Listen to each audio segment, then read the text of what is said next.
Assalamualaikum warahmatullahi wabarakatuh. Perkenalkan, nama saya Diki Fadiansyah dengan NIM A11 2023 14961. Nah, pada kali ini kita akan menjelaskan pengerjaan pada soal metode SMOTE.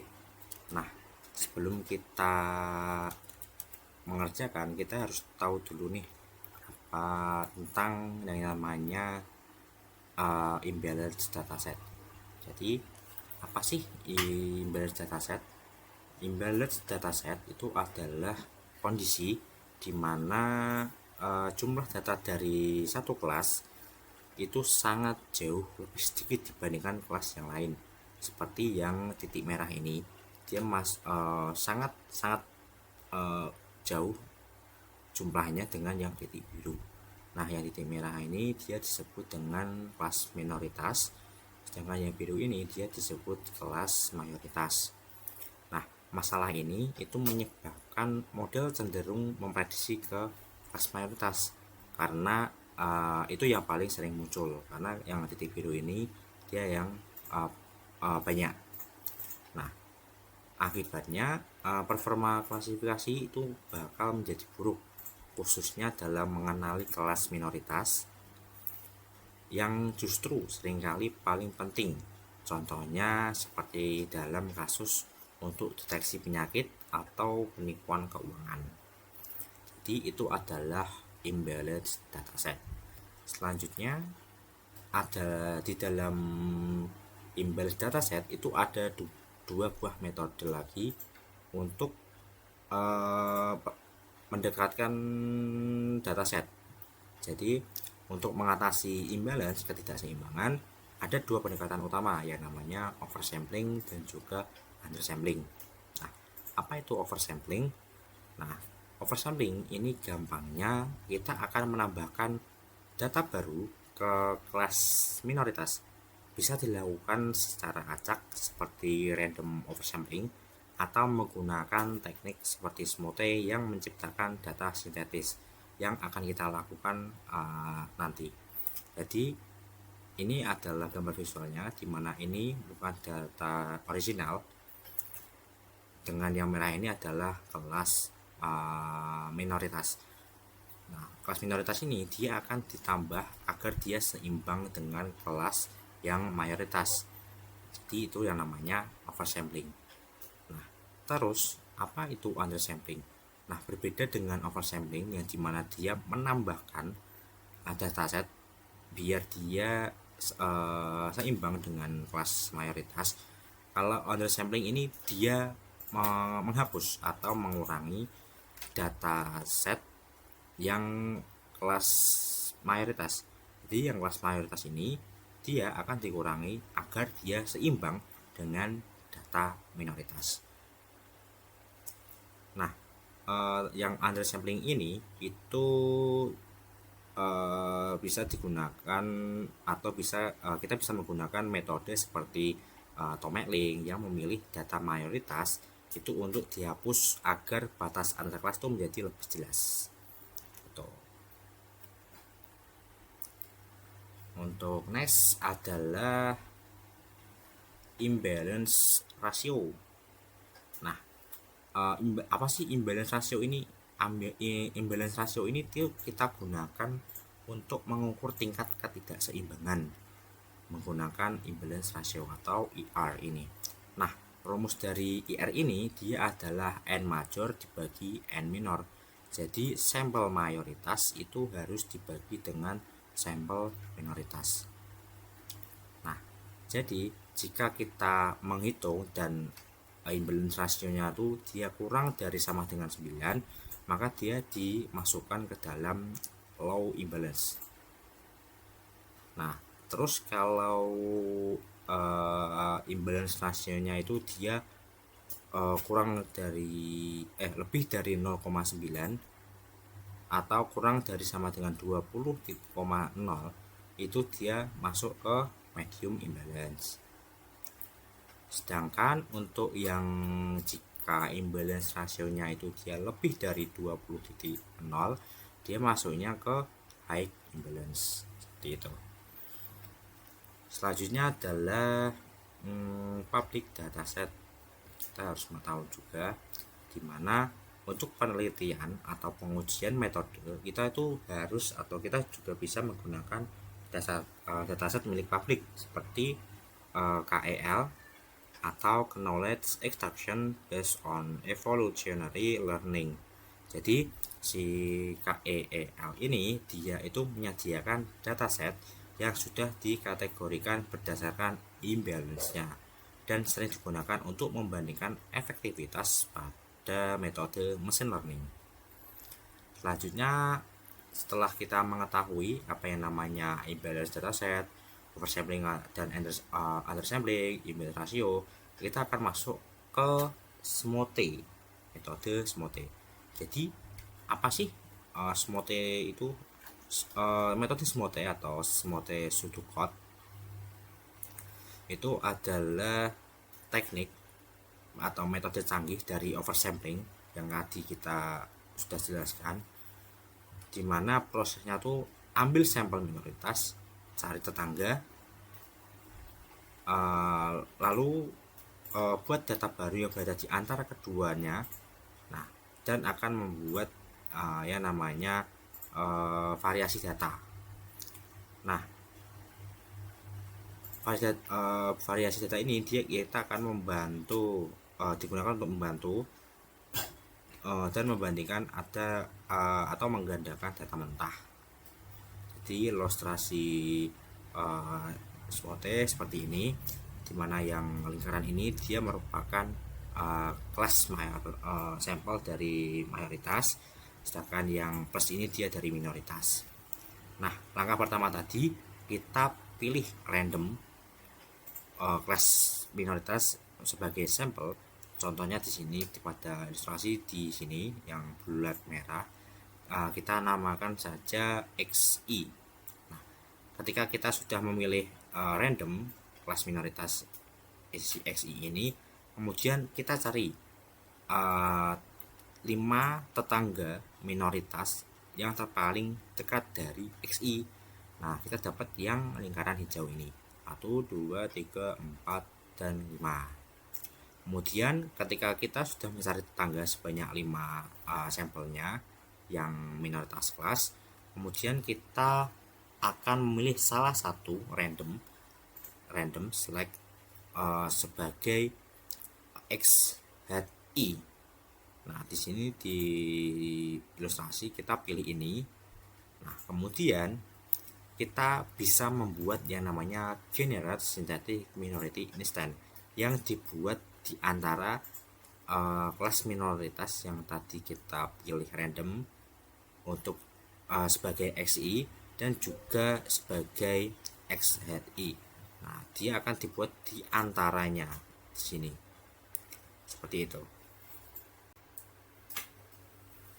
Oke, selanjutnya kita akan mencoba mengerjakan tugas dari machine learning ya, untuk statistical performance, yaitu Friedman test.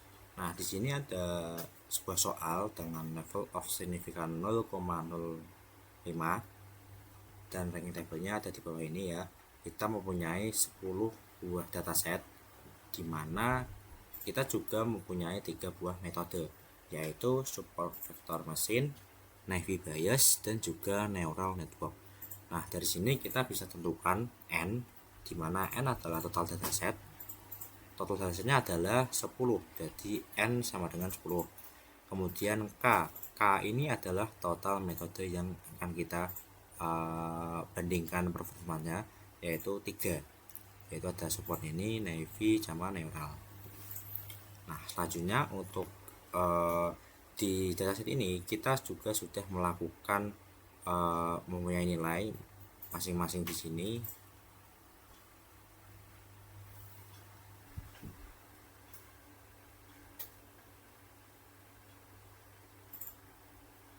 Di sini kita sudah mempunyai nilai performa masing-masing metode dan juga masing-masing dataset. Nah, kemudian dengan ada rata-ratanya untuk support vector tuh dia 1,65, terus Naive Bayes tuh dia 1,6, dan juga neural network itu 2,75. Nah, selanjutnya kita akan menggunakan rumusnya. Rumusnya adalah XF sama dengan 12N per K plus 1. Nah, XF ini dia dibaca Friedman test value, dan juga berarti bacanya Friedman test value itu sama dengan 12,N bagi K. K itu total dari metode, dan juga total metode ditambah 1. Nah, di sini total metode sigma kita mulai dari 1, kemudian RJ atau average rank dari setiap metode itu kita pangkat 2. Kemudian kita kurangi dengan total metode dikali total metode tambah 1, nanti kita pangkat 2 dibagi 4. Nah, di sini kita karena sudah menemukan nilainya, kita tinggal masukkan saja, di mana N tadi adalah 10, kemudian K tadi adalah 3, terus di sini 3 tambah 1, kemudian di K sini kita ganti menjadi 3. Kemudian untuk ini kita juga samakan seperti ini, 3 plus 1 kita kuadratkan dibagi 4. Nah, jika kita hitung hasilnya adalah 10, kemudian yang di dalam kurung ini itu dia 12. Nah, jika kita masukkan atau kita balik, hasilnya adalah sigma RJ pangkat 2 itu sama dengan 1,6 pangkat 2, 1,65 pangkat 2, 1,6 pangkat 2, dan juga 2,75 pangkat 2. Hasilnya adalah 12,845. Nah, untuk yang Friedman test value ini hasilnya adalah tadi di sini itu 12,845, itu kita kurangi 12, hasilnya kan 0,845. Nah, 0,845 ini kita kalikan dengan 10, yaitu hasilnya adalah 8,45. Selanjutnya kita akan mencari DF atau degree freedom, dimana rumusnya adalah K min 1. Jadi karena K nya itu tadi kita 3, kita kurang 1 sama dengan 2. Kemudian kita akan mencari yang namanya critical value. Nah, di sini kan kita pakainya yang 0,05, ini 0,05, dan karena K nya ini kita nilainya 2, maka kita akan mencari di tabel dataset yang tadi saya sudah tunjukkan, 0,05 di bagian 2 itu nilainya adalah 5,99. Kita bisa cek di statistik di sini, itu dia pakainya yang ini, bukan yang ini. Di sini tadi kita total K nya itu kan 2, dan ininya dan level of signifikannya tuh dia 0,05. Jadi antara 2 dan 0,05 tuh dia 5,99. Jadi seperti itu. Selanjutnya adalah kita hitung. Nah, kita akan cek nilai dari Friedman test value itu dia lebih besar atau lebih kecil dari critical value-nya. Nah, kita tadi sudah mencari dan ketemu nilainya itu 8,45 untuk Friedman test value. Nah, tetapi nilai dari Friedman test value ini dia lebih besar dari nilai critical value. Jadi XF itu dia lebih besar dari critical value. Nah, maka terdapat perbedaan yang signifikan di antara ketiga metode tersebut. Jadi maka dilanjutkan, kita akan lanjutkan post test. Nah, kita menggunakan post test yang Nemeni dengan rumus CD. CD ini adalah critical difference sama dengan Q alpha akar dari ini. Nah, kita tinggal masukkan dimana kita bisa mencari nilai CD itu di tabel dataset yang publis nih namanya. Kita cari yang ini. Nah, kita kan menggunakan yang namanya Nemeni, jangan yang di bawah ini.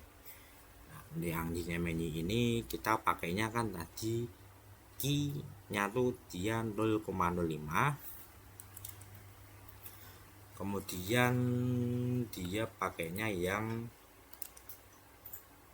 nilai dasarnya kan ada 3, jadi kita pakai yang 2,343. Nah, kita tinggal masukkan saja nilainya, alhasil kita ketemu 1,05 seperti itu untuk nilai CD.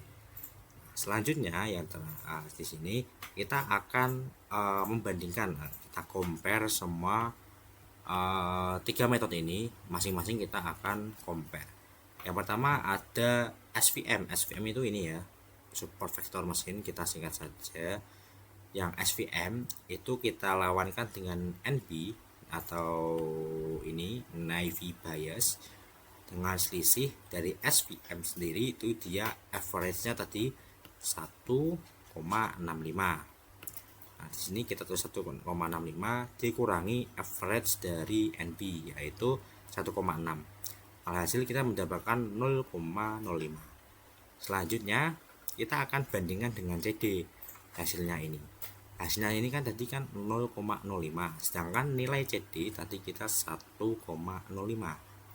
Nah, berarti nilai dari selisih ranking ini dia tuh lebih kecil dari nilai CD, sehingga hasilnya tidak ada atau bedanya itu dia tidak signifikan. Selanjutnya kita akan compare dari SVM itu kita lawankan dengan NN atau neural network. Nah, sama kita masukkan saja average ininya, ranknya itu 1,65 kurangin 2,75. Ini harusnya kebalik ya, ini dia 2,75 dulu baru kurangi 1,65, itu dia hasilnya 1,10. Nah, 1,10 ini kita bandingkan lagi dengan CD, nilai CD. Nah, di sini kita bandingkan, akan tetapi di sini selisih ranking itu dia masih lebih besar dari nilai CD, sehingga di sini hasilnya adalah dia mempunyai perbedaan yang signifikan. Nah, selanjutnya yang terakhir itu kita compare NB itu melawan dengan NN. Nah, selisih rankingnya sama saja, kita masukkan saja average ranknya 2,75 dikurangi 1,6 sama dengan 1,15. Nah, kemudian kita bandingkan. Nah, ternyata sama seperti yang di sebelumnya, dimana selisih rankingnya ini dia masih lebih besar daripada nilai dari CD-nya ini. Jadi dia mempunyai perbedaan yang signifikan. Nah, di sini kita akan diagramnya ya, dimana ini adalah CD, kemudian ini adalah dari 3, 2, 1. Nah, dimana posisi NN atau ini neural network itu 2,75. Jadi kita gambarkan di sini 2,75. Sedangkan untuk NB dan SVM dia kan nilainya mendekati ya 1,65 sama 1,6. Jadi dia di sini kita gambarkan di sini seperti itu. Nah, jadi seperti itu penjelasan dari soal untuk Friedman test. Sekian video penjelasan dari saya. Assalamualaikum warahmatullahi wabarakatuh.